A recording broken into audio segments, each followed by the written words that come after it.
Walang PDP doon sa Cagayan. Mag-isa na lang. Si Councilor Balaba. Tumindi ka nga, girl.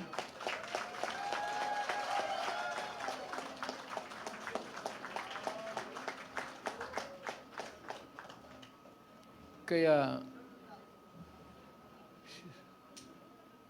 kailangan alagaan natin ng husto ang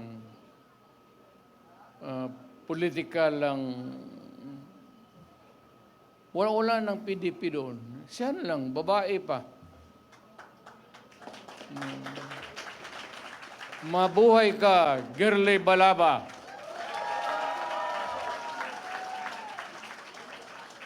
Mabuhay ka, Girly Balaba. At si Rudy Duterte.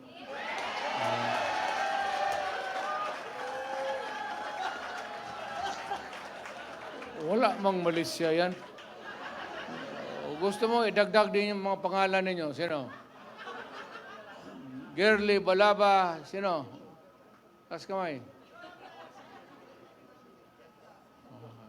Huwag na. Tama yan. Huwag na kayong mag-ambisyon.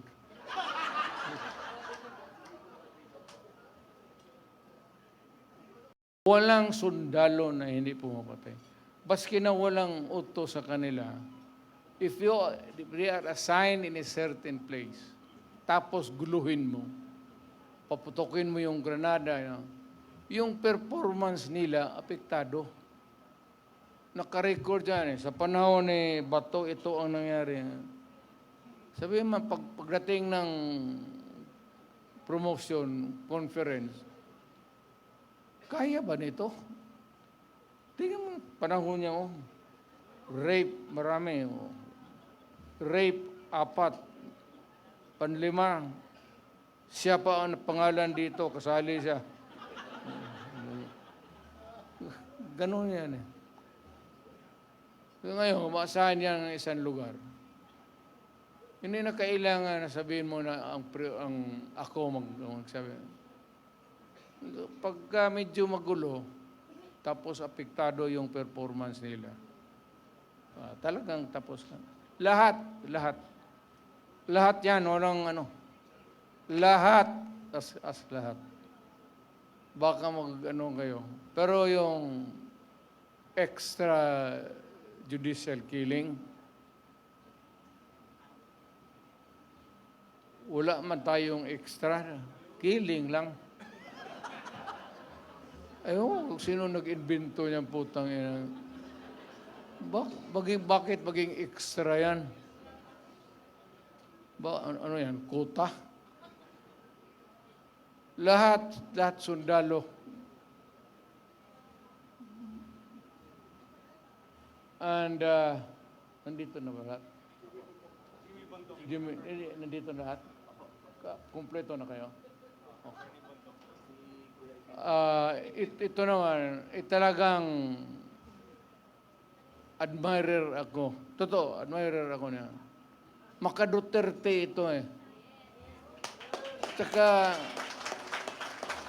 talagang maka-Duterte ito. Yung nakikita kami minsan, kumukuha siya ng law, ini-encourage ko. Sabi ko, tignan mo lang kung ano, medyo matrabaho lang sa oras. Pero kaya mo. Ako sabi ko rin na balang araw makukuha mo. Abogado talaga. Saludo ako. Jimmy Bundok. Talagang pwede na maging senador. Ito yung may taong may social conscience. Yung artista, wala yan. Yung kausapin mo yung tao, yung tapos na yung trabaho niya, mag-acting. Gaya nito ni Philip. Kausapin mo nung wala na sa trabaho. Hindi yan madrama. Prangka ito kung kilala nito si... prangka na tao yan. Diretso-diretso. Kaya nagustuhan ko. So, ganito na lang. Para marami ang tao natin, every meeting, baka sa lawag, kailangan magpunta na tayo lahat sa lawag. Magkaraban tayo.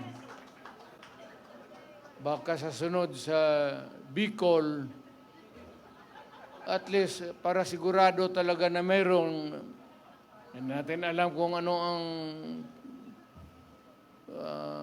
diskarte ng mga tao doon. Baka kukunti lang. Kung pupunta tayo lahat, punta tayo ng Bicol. Ngayon sa Davao, Buanga, punta tayo doon sa ticket,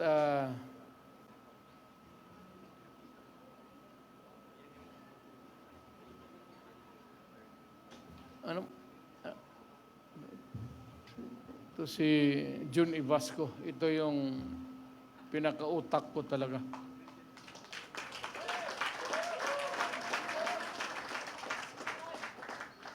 May pera tayo. Alam mo, wala tayo talagang pera. Last minute, ambag-ambag lang kami. Ano ba sa Tagalog yan? Contribute na ko yan. Si Robin. Pero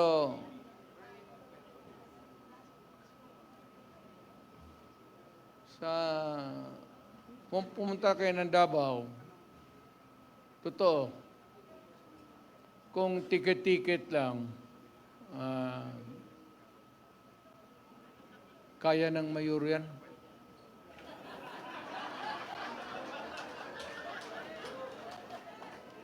Ipasa mo lang yan doon sa mga negosyante. Doon sa mga Chinese community na may ara. Kaya ito. Pero wag kayong yung isang flight na puro Duterte talaga.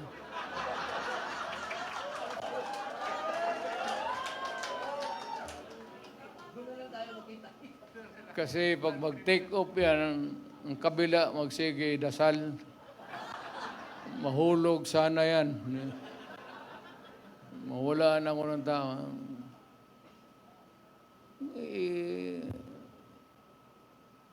Intervals, intersperse.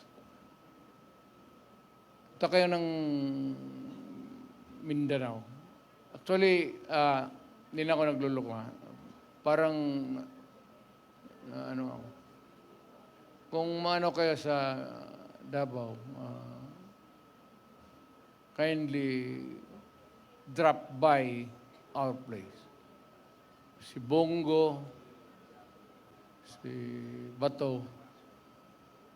Si Bongo kasi mayaman talaga to.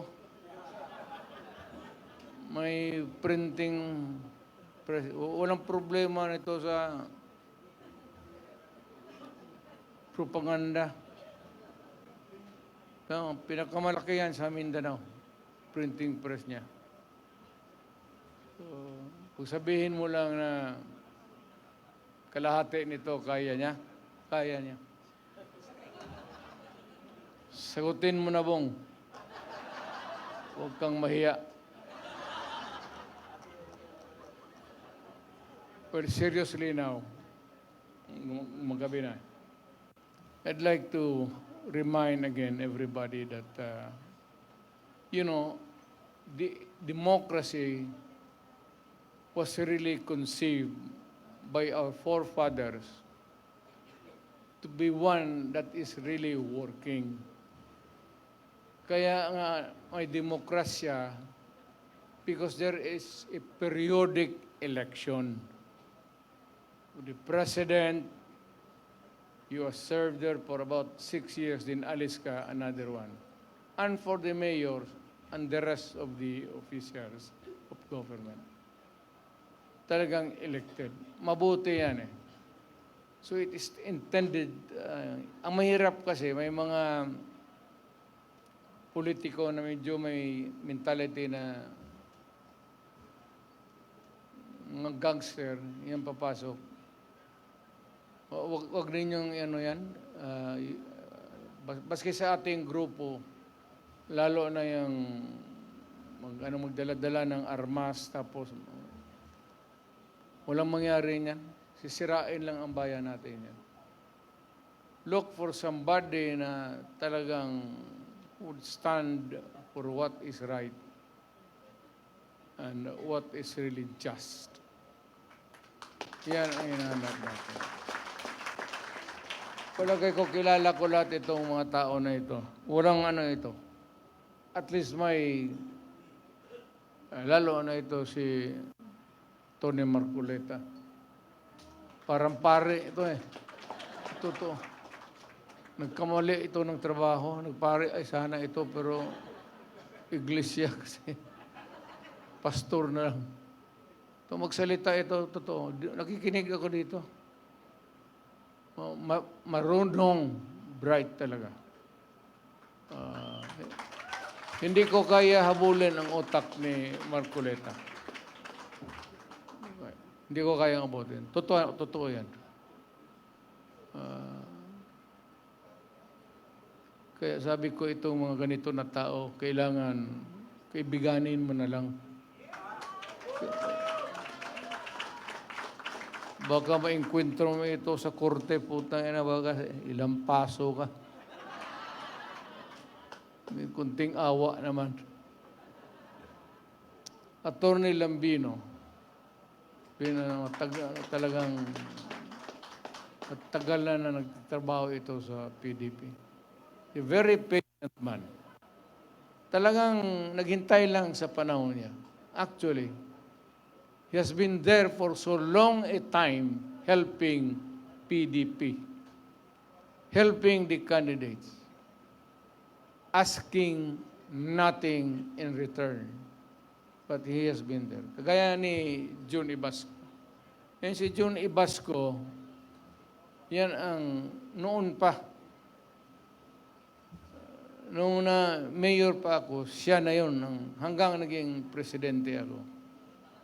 Alam mo kung bakit si June Ibasco? John, isabi na natin ang totoo. Dumating na ang panahon.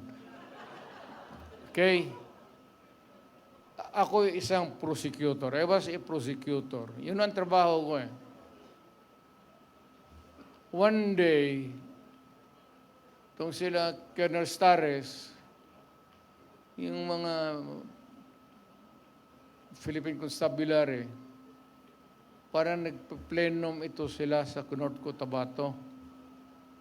Ginapang ng mga sundalo, nahuli sila. So ako yung fiscal ina-assign pagka ganun. Takot ang takot yung, hindi nila ako magyabang, takot yung mga fiscal mag-handle ng rebellion, pati yung mga krimen na, So, pinapasa sa akin sa chief. So, ako nag-iimbestiga. Sabi ng na may nahuli daw marami. May madre pa ata. Natsambahan. Mga, mabigat na, sa Mindanao. Yung mga komunista. Nahuli yan sila. Nung pumunta ako sa kampo, sa pulis, tinuturo yan siya. Yan sila. Nakaupo lang. Sabi ng mga gago, Mayor, ngayong gabi, huwag mo na lang ilista-lista dyan yung investigation. Bihin na lang na walang nangyari sa operasyon namin. Kasi papatayin namin ito. Dalawang pare yun, Father Tison, pati Father Ibal. NPA talaga yan sila. NPA talaga. Huwag na tayong magdrama. So, gustong ganunin ng, sabi ko, putang gago, pare yan. Kung ano yan, damay pa ako. Imbestiga ka ng ano, imbestigahin mo yung totoo lang. So, detain siya. But yung one day, nalaala ba ninyo yun? Inutos ni Cory Aquino, release all political prisoners. Talagang pinawalaan lahat. Lahat ng komunista pinalabas sa kulungan. Si John, isa. Wala silang mapunta bago. Sabi ko, sa opisina ka na lang dito sa akin. Pare. Alam mo yung pare, mahusay sa organisasyon. Kasi hinawakan tao Paano mag-organize, paano mag-ganon. Pag yan yung mga pare na mag-ano, talagang kung sponsored ng mga pare yan, matindi yan. Kasi sanay sila sa organization So, kinuha ko siya. From then on, mayor, congressman, tapos presidente. About 30 years ago. Siguro. Ganon ba yun dyan? 25, 30 years. Tagal na. From my NPA, nung dumating ako, naging presidente ako, tigas na masyado doon sa Malacanang. Yan na ang tigas dyan sa... Yung mga military naman, sabi ko, intindihin ninyo. Sabi ko, inirelease Wala tayong magawa. Wala mapuntahan yung mga tao. Kaya yung asawa ng De Vera, lahat ng mga babae, binigay sa akin ng military. Yan, totoo. Ito na yun ang totoo. Patayan sila. Yung mga babae, dinala ko sa bahay ko. Bahay ng nanay ko. Doon ko pinatira kasi wala akong yung mga asawa ng komunista. Hanggang ngayong kaibigan kami. Kaya ko noong sabi nila na yung si Duterte, komunista yan. Ang totoo niyan talaga, baski hindi pa sila nahuli, ako pumapasok na sa bukid. Doon sa dulo, nagsasalita, nag-i-istorya na kami ng NPA. Istorya lang. Kaya every time magbaba ako, mga military intelligence, magsabi yan si Duterte, ang issue sa akin, yang si Duterte, huwag kayong magboto dyan kasi komunista. Sinabi ko doon sa mga taga Davao, kung maniwala kayo, ito yung istorya ko. Ngayon, ayaw ninyong maniwala, huwag. Sinabi ko sa ang totoo. So si John, tangan-tangan ko yan hanggang ngayon. Mahusay sa organization. Kaya kung saan-saan ako papunta, bit-bit ko yan kasi wala kang problema dyan. Alam mo ganyan yung pare, marunong mga Katoliko, ito organize tayo, mga ito, ganon-ganon.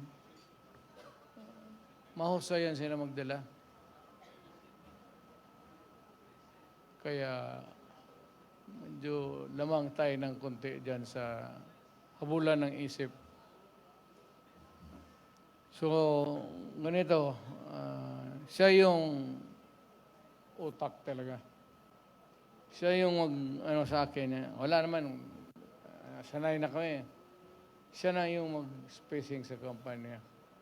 Pero hindi ako maka-attend sa lahat ng rallies. At only yung medyo mabibigat, Cebu, medyo lawag siguro.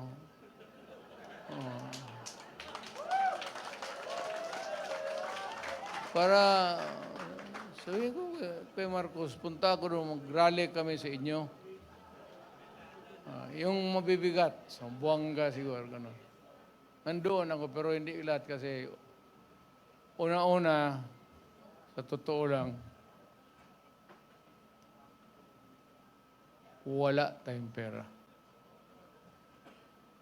I cannot sustain a campaign na yung diretso-diretso na maybe even sa katawan ko, hindi na rin. Alam mo yung eroplano, hindi ba niyo ako, piloto ako when I was young. Naglilipad ako ng eroplano. Pero ngayong matanda na ako, paski yung may pressure, hindi man ninyo halata yung pagbaba mo sa eroplano, medyo matamlay ka talaga. Ganun, hindi ko na kaya. Pero sa mga big rallies, I will be there to bigay natin kay Jun yan. So, dito tayo magsunod kay Jun. Siya yung I trust him to do the job. So, siya yung magbigay ng program.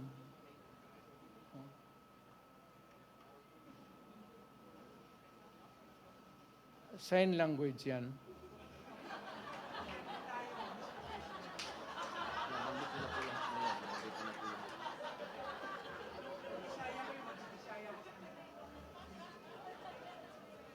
Paano gano'n yan?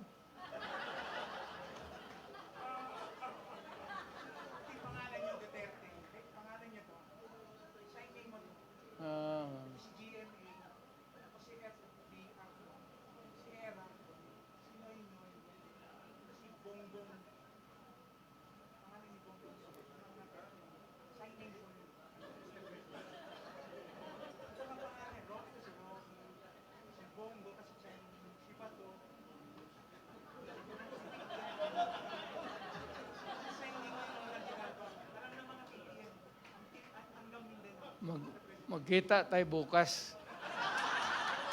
Kasi mag-aral ako para gano'n na lang.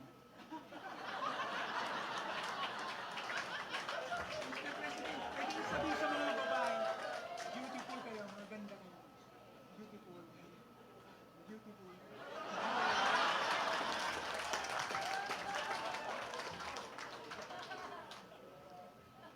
Nehen Pioliang. Chinese yan. You're beautiful. So, uwi na tayo. Para kinig ng istorya dito. Wala yung yung tingin ko na pambuhay ng, nandito pala yung classmate ko, Dabs Mamao, o Lanao del Norte. Classmate ko yan sa, kabats ko talaga sa law school sa San Beda. Believe ako. Sana next time, next time. Ako hinayang ako dito kay saan yun? Patakbuhin ko sana ng, di bale? Pero sa tingin ko lang pag yung napipika yung Pilipino, I don't know if it has gone to another level. Pero yung Pilipino napipika na sa administration. alam mo, there was a time na about so many elections ago, bata pa ako, lahat, clean slate, panalo. Panalo talaga lahat. Wala man kayo kalaban, no? Sino man sila? Hindi ko man narinig. Sino ang kalaban ninyo?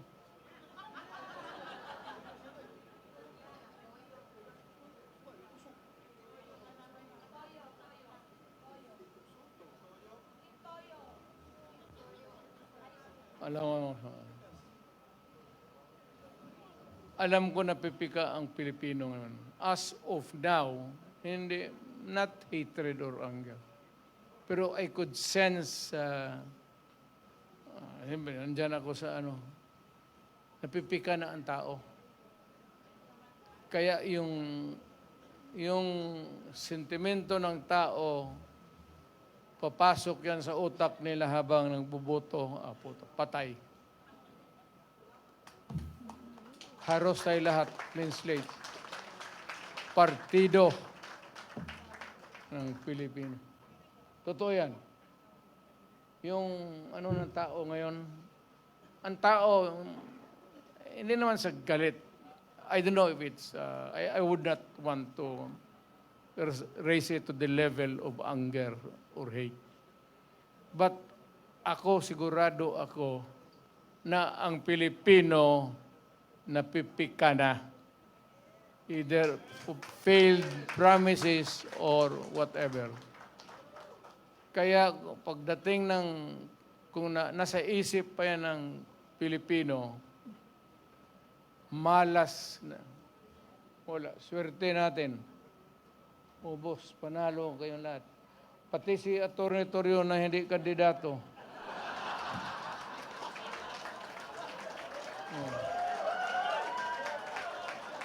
Ilagay nila yung pangalan mo.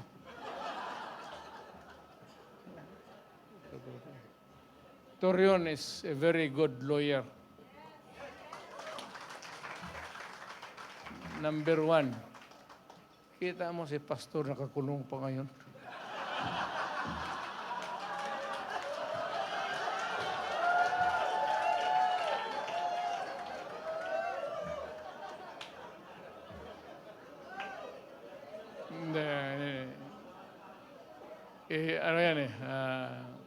There's more to it than meets the eye. Pagka gano'n na simple na kaso tapos bailable, hindi naman makabail, hanapan ng sabi kaya, sadya yan. So, wala tayong depende na yan sa abogado niya kung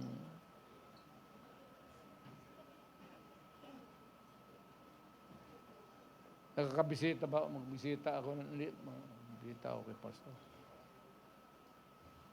So, okay, yun na.